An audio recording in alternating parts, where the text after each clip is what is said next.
Bonjour à tous, j'espère que vous allez excellemment bien et aujourd'hui on se retrouve pour parler Formule 1. Alors on va pas faire le débrief du Grand Prix mais vous avez bien entendu vu la miniature, on va pas revenir sur l'accident de Romain Grosjean, on va regarder également revenir sur l'accident de Lance Stroll. J'espère que vous allez excellemment bien, je crois que j'ai oublié de vous le dire, de vous dire bonjour dans cette vidéo. Mais voilà, le programme, on va revenir sur ce miracle. Il n'y a pas beaucoup d'autres mots à dire. Et puis, on va se poser des questions, bien entendu, sur cet accident, sur une réflexion autour de cet accident. Et puis, on reviendra également sur l'accident de Lance Stroll. Alors, on va revenir déjà sur l'accident de Romain Grosjean. Romain Grosjean, donc on est au départ du Grand Prix. Alors, pour tout vous dire, je ne l'ai pas vu en direct. C'est pas que j'ai raté le départ de ma volonté, mais en fait je n'avais pas une connexion internet potable et en fait j'ai vu l'accident au moment du premier replay, donc quand les voitures ont commencé juste avant qu'elles s'arrêtent dans la voie des stands, je sais plus, ils mettent un replay à ce moment là et là j'ai vu en fait le premier replay de l'accident et là je me suis dit ouh, ça sent pas bon. Donc en fait Romain Grosjean est au départ, il est dans les dernières positions sur la grille de départ, hein. Il était je crois 18e ou 19e sur la grille de départ, 19e sur la grille de départ Romain Grosjean, donc il y a le départ. Premier virage à Bahreïn qui se passe plutôt sans trop d'encombre. Et puis virage 2, il y a déjà des pilotes qui sont en dehors de la piste, hein, mais qui restent à fond sur l'accélérateur. Et puis virage 3, il y a un pilote qui est à l'extérieur de la piste qui se remet dans le peloton. Ça crée une sorte de légère vague vers l'arrière du peloton au niveau de Vettel. Et là, Grosjean se dit, tiens, je peux peut-être dépasser les pilotes de devant à la sortie du virage 3. Le problème, c'est qu'il y a Kvyat qui est à côté de lui. Il ne voit pas Kvyat.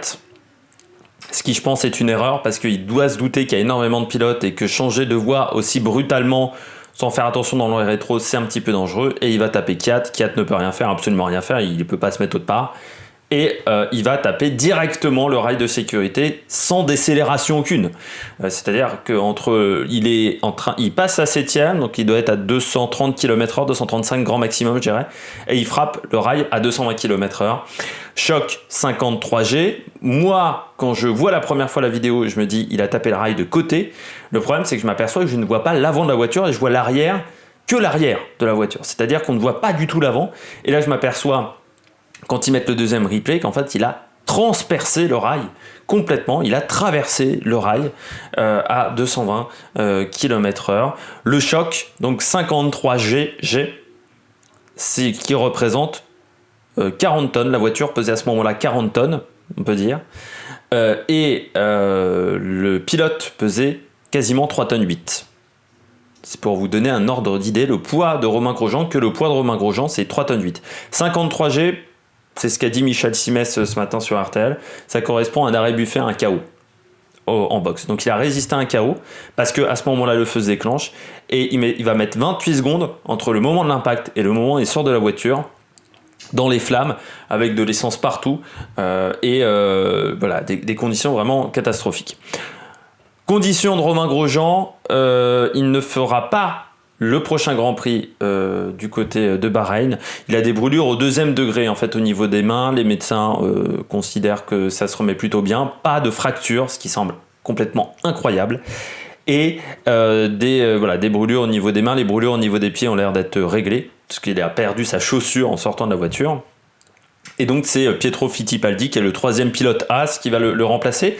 Pour tout vous dire, Pietro Fittipaldi n'a pas une carrière exceptionnelle. Il a quand même été champion en 3.5, je vais y arriver. Champion également en Formule Renault en Grande-Bretagne. Et il a remporté également les MRF Challenge, donc qui sont des compétitions dites hivernales. Voilà, sinon il n'a pas un grand palmarès. Il a fini cette année 5e du championnat d'Asie de F3, ce qui n'est pas incroyable, hein, on va pas se mentir.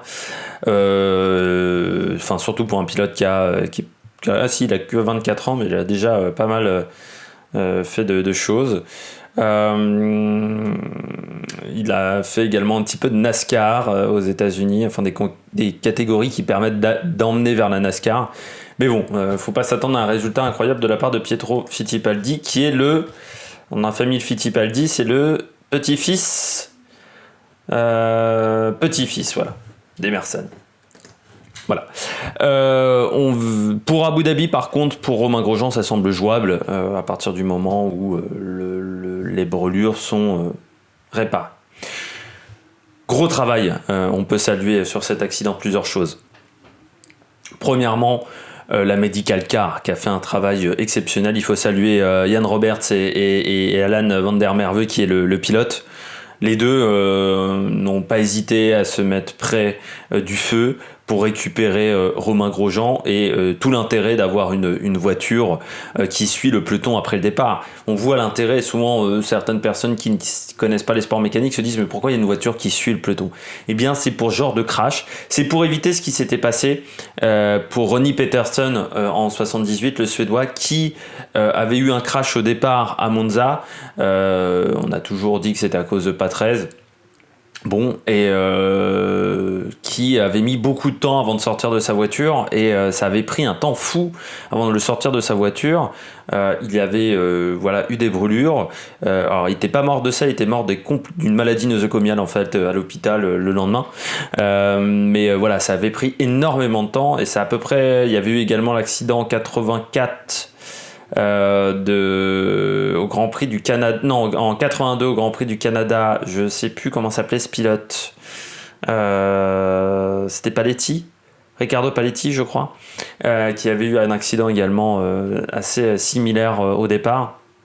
Donc depuis ces accidents-là, voilà, on a ce qu'on appelle une medical car, c'est-à-dire une voiture qui est un break Mercedes, qui suit le peloton pendant un tour en cas de problème. Donc Abu Dhabi, ça semble jouable, gros travail de la medical car. Ça fait réfléchir cet accident sur plusieurs points. Déjà, ça fait réfléchir sur le halo. Là, on peut très clairement dire que le halo a sauvé une vie. J'ai jamais été un grand fan du halo, mais là je peux vous dire que oui, il a eu un intérêt le halo en cas de choc très violent. Pour moi, le halo, on l'a mis, ça aurait pu sauver la vie de Jules Bianchi. Voilà. La différence, c'est que Jules Bianchi qui avait percuté un véhicule de chantier à 150 km/h, un truc comme ça, mais c'est le casque qui avait tapé. Bah là, au lieu que ça soit le casque, c'est le halo qui a frappé. Il faut savoir que le halo, il résiste normalement à 50 G, donc on voit que là, il a résisté à 53 G. Par contre, ça me pose quand même une question, le halo, c'est qu'est-ce qu'on fait en cas de déformation du halo? Parce que là, on a eu de la chance, le halo ne s'est absolument pas déformé. Mais imaginons que le halo se déforme et que le pilote ne puisse pas sortir à cause du halo. En cas de flamme, comment on fait? Est-ce qu'il ne faut pas que le halo soit résistant à plus de 50 G? On peut se poser une question, parce que là on voit 220 km/h, ça a fait 53 G. Il faudrait peut-être que le halo résiste à 80 G, parce que même si ça demande 2-3 kg de plus, ça peut être intéressant de ce côté-là. Il y a une deuxième question, moi, qui me pose, c'est comment un rail peut être transpercé à 220 km/h? Comment un rail de Formule 1 a pu ne pas résister à un choc à 220 km/h? Certes, je vous ai raconté 53 G, la voiture pesait donc à peu près 40 tonnes. 40 tonnes, c'est un gros camion. Normalement, on a quand même un rail de Formule 1. Voilà. Comment il a pu être transpercé de part en part, ce rail? Normalement, on n'aurait jamais dû avoir ce genre de conséquences à un choc. Normalement, la voiture aurait dû rebondir. Et là, la voiture a transpercé le rail. Donc il va falloir se poser des questions sur pourquoi le rail n'a pas tenu. Ça sera l'enquête de la FIA. On peut se poser des questions également sur l'emplacement de ce rail. Pourquoi ce rail n'est pas parallèle à la piste à cet endroit-là? Pourquoi il est légèrement incliné et qu'il revient vers la piste? C'est une question qu'on peut se poser. On peut se la poser parce que ça se passe de ce côté-là de la piste, mais avant le virage 4, de l'autre côté, donc le rail d'en face, vous avez la même chose. Avant le virage 4, dans cette même ligne droite, le rail se resserre un petit peu, se rapproche de la piste. Est-ce que ça a un intérêt? Peut-être qu'il y a un intérêt, mais là, on ne peut pas dire qu'on l'ait vu. Est-ce que, voilà, il y a plein de choses Qu'est-ce que fait un rail à cet endroit-là? Moi aussi, je me pose la question parce que, pour tout vous dire, une fois j'ai joué, enfin tout le rail dans cette section-là, une fois je joue régulièrement à R-Factor, je suis pas un champion du monde, R-Factor première génération, et une fois par mégarde, j'accélère un peu trop fort à la sortie du 2, j'essaye de récupérer la bagnole, et puis je me fais une Alex Albon, pour tout vous dire. Et donc je me suis tapé le rail. Voilà. Et je me suis dit, mais en fait, tu peux pas récupérer la bagnole. C'est-à-dire, une fois qu'elle est partie dans cette section-là, je t'appelle rail un peu avant, hein. Grosjean, mais tu peux pas rattraper la bagnole, quoi. Et donc là, je me suis posé cette question déjà à ce moment-là. Donc l'emplacement de ce rail, ça c'est une question. Imaginons quand même une chose. Imaginons que le rail ne soit pas transpercé. Grosjean rebondit. Il rebondit en pleine piste, en plein peloton. Il était quand même en 18e position. On pouvait dire qu'il était en dernière place. Mais vu la vitesse à laquelle il a rebondi, il se retrouve devant une autre bagnole. Imaginons que ça se soit passé en 10e place du peloton. La voiture rebondit en plein milieu du peloton. On a ce qu'on appelle un T-bone crash. Ça a un petit peu coûté la vie à Antoine Hubert. Un T-bone crash, c'est-à-dire une voiture a un premier choc, puis une autre voiture ne peut pas l'éviter, la percute, et le deuxième choc est mortel pour le pilote à l'intérieur. C'est ce qu'on appelle un T-bone crash. C'est ce qui est arrivé à Antoine Hubert. On peut se poser des questions également sur les zones de dégagement et le goudron. La voiture n'a absolument pas freiné. Et c'est tout le problème des zones de goudron et des dégagements très courts sur les pistes, c'est que la voiture ne peut pas décélérer. Si on avait eu du gravier, si le rail avait été reculé au moins de 3, 4, 5 mètres, qu'on avait la possibilité de mettre du gravier, ou au moins des bandes rugueuses, enfin je ne sais pas, mais là, la voiture n'a pas décéléré du tout. Et c'est tout le problème quand il y a du goudron, c'est que la voiture ne décélère pas en cas de problème technique. Et donc, on va direct dans le mur. Et c'est ce qu'on a vu encore sur cette piste. Les zones de dégagement aussi, parce que la vague qui a fait que Romain Grosjean a tenté cette manœuvre de dépassement, elle est due au fait qu'il y a deux pilotes qui sortent dans les zones de dégagement et qui continuent à accélérer à fond, comme si de rien n'était, comme ce qu'on avait eu à Spa avec Antoine Hubert, qu'il va falloir vraiment régler ce problème de zone de dégagement, obliger les pilotes à ralentir dans les zones de dégagement, parce que là, encore une fois, on est passé à ça, vraiment d'une énorme catastrophe. Il y a aussi une question qu'on peut se poser sur la roue. Il y a une roue qui est partie, qui s'est détachée de la voiture. C'est pas la première fois, hein, depuis 2-3 ans, qu'on a des roues qui ne restent plus attachées. Il faut savoir qu'il y a des câbles normalement qui maintiennent les roues. Ces câbles doivent résister à 20 ou 30 tonnes, je ne sais plus c'est quoi la réglementation. Bah, la roue, là encore une fois, a été décrochée du câble. On voit qu'il y a une roue qui part très loin. Heureusement qu'il n'y avait pas de commissaire de piste à cet endroit-là, parce que sinon le commissaire de piste il était mort. Hein. Donc on peut se poser des questions également sur le fait que la roue soit détachée, je dirais aussi facilement. Encore une fois, on n'est qu'à 220 km/h, on n'est pas à 300. Imaginez-vous à 300 ce que ça aurait provoqué. Et puis, il y a une question qu'on peut se poser également sur l'emplacement de ce rail, sur est-ce que les Tech Pro, certains vont se poser la question, est-ce que les Tech Pro auraient permis d'éviter ça? Le problème des Tech Pro, c'est qu'en cas de flamme, les commissaires ne peuvent pas intervenir. Et que, en choc frontal, la voiture passe sous les Tech Pro. Donc le choc n'aurait pas été énormément ralenti, on aurait peut-être, au lieu d'être à 53 G, on aurait été à 40 G, mais le choc aurait quand même été important. Et puis les Tech Pro, la voiture se glisse en dessous des Tech Pro et ça engendre de la fumée toxique. On l'a vu en Russie lors de la course de F2, c'était Luca Giotto et je ne sais plus quel autre pilote, je ne sais pas si c'était par Tsushita, qui ont eu un contact dans cette fameuse grande parabolique du Grand Prix de Russie sur la gauche, hein, ce fameux grand virage à gauche.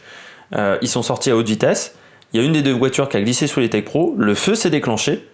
Les commissaires n'ont pas pu intervenir parce qu'il y avait tellement de flammes, ça a pris 3 plombs avant de régler la situation. Donc est-ce que les Tech Pro auraient réglé ça? Je ne suis pas sûr, je ne suis pas un grand fan des Tech Pro. Je l'ai déjà dit plusieurs fois sur la chaîne. La roue détachée, la réflexion également sur la tenue du pilote. La combinaison a résisté pendant 28 secondes. Mais les gants n'ont pas résisté. Donc est-ce qu'il ne faut pas améliorer la résistance au feu des gants, améliorer également la résistance des casques, parce que les médecins nous l'ont dit, le casque avait fondu, la visière avait fondu, qu'il faut travailler également sur ces zones-là. On s'aperçoit que là le feu est à une température extrême, hein. Je pense qu'on était largement au-dessus des 1000 degrés. Et puis le poids des voitures, parce que peut-être que le rail n'a pas résisté, parce que les voitures aujourd'hui pèsent 740 kg, plus de 700 kg. Pas 740, oui, j'ai dit une connerie. Donc ça fait des chocs de 35 tonnes quasiment. Ça fait des camions lancés à 35 tonnes quand il y a un choc. C'est peut-être pour ça que le rail n'a pas résisté. Est-ce qu'on ne doit pas avoir des voitures plus légères aujourd'hui? C'est une question qu'on peut se poser également. Et puis l'embrasement de la voiture qui a été très rapide. Mais ce qui est normal quand on a un choc de cette puissance, ça arrivait en Indy Racing League. Là, ce qui m'a surpris sur cet accident, ce que je n'avais jamais vu, c'est déjà un rail qui se transperce. Ça fait depuis 20 ans que je regarde la Formule 1. J'ai regardé des Grands Prix depuis 93. Je n'ai jamais vu un rail se transpercer. C'est-à-dire, c'est une première. J'ai jamais vu une voiture dans un tel état, avec un homme vivant à l'intérieur. Depuis Scheckter en IndyCar, en IRL en 2002, le fils, donc c'était Thomas Scheckter, qui la voiture s'envole, il perd l'aileron avant, la voiture s'envole. Et vous savez, il y a les murs de protection, mais la voiture s'envole et va en fait se désintégrer contre les barrières, contre les grillages de protection. Et là, oui, la voiture était dans un sale état. C'est arrivé également à... C'était Max Chilton, je crois, qui a eu le même problème il y a un an. Voilà, avec la voiture qui se désintègre. Mais même là, la cellule de survie est encore en place. Là, j'ai même l'impression que la cellule de survie s'est légèrement désintégrée sous le choc, qu'il y avait quasiment plus de voiture, plus l'avant de la voiture. Et ça, c'est la première fois que je vois ça en Formule 1. Et ça m'a vraiment choqué. Et quand on voit le choc, on se dit pas qu'il va sortir de la bagnole, hein, très clairement. D'où la stupeur, parce qu'on se dit pas qu'il va sortir de la voiture. On va revenir, et je voulais saluer également le commissaire qui est intervenu très vite avec l'extincteur, parce que ça a aussi aidé au fait que Romain Grosjean soit secouru. C'est également, il y a les deux médecins de la Medical Car, mais également ce commissaire qui est intervenu très vite avec son extincteur pour gérer le feu à ce moment-là. On va parler rapidement de l'accident de Stroll, parce que je vois que je suis déjà à 16 minutes de vidéo. L'accident de Stroll, donc avec Kiat, on est du côté de l'épingle, et là, il retourne la voiture, et là, très clairement, il y a un gros problème à ce moment-là pour Stroll, avec une voiture qui se retourne pour Lance Stroll, suite à ce choc. Là, c'est l'arceau de sécurité, hein. S'il y avait eu le halo ou pas le halo, ça change pas grand-chose. Par contre, l'arceau de sécurité a eu un réel avantage pour l'accident de Stroll. Je dirais même que le halo l'a un petit peu gêné pour sortir de la voiture. C'est toujours le problème quand vous êtes sur le toit, c'est que maintenant avec le halo, il faut vraiment se faufiler pour sortir de la voiture. C'est là où il y a une réflexion à avoir sur le halo quand même, dans ce genre de situation, mais l'arceau a bien entendu joué son rôle. Donc là encore, la Medical Car également est intervenue très vite. De ce côté-là de la piste, je suis un peu moins satisfait du travail des commissaires qui, je trouve, ont mis beaucoup de temps à intervenir. Un tonneau, ça peut avoir des conséquences. Il faut aller très très vite. Surtout, les fluides de la voiture sont plus dans le bon sens. Et donc, ça peut s'enflammer assez vite. Comme on avait vu avec Nico Hülkenberg il y a 2 ans, du côté d'Abu Dhabi. Donc, il faut intervenir assez vite dans ce genre de cas. Et je trouve que les commissaires ont mis beaucoup de temps. Et heureusement qu'il y avait la Medical Car pour arriver assez vite. La Medical Car qui a eu beaucoup de travail sur ce week-end de course et dont on a vu l'intérêt. J'espère que vous avez aimé cette vidéo. Donc on fera le débrief de la Formule 1 demain normalement, ou mercredi, ça sera en ligne. Et puis n'hésitez pas à réagir dans les commentaires, n'hésitez pas à vous abonner à la chaîne. Puis nous on se retrouve dans de nouvelles aventures sur la Mec Production. Ciao ciao.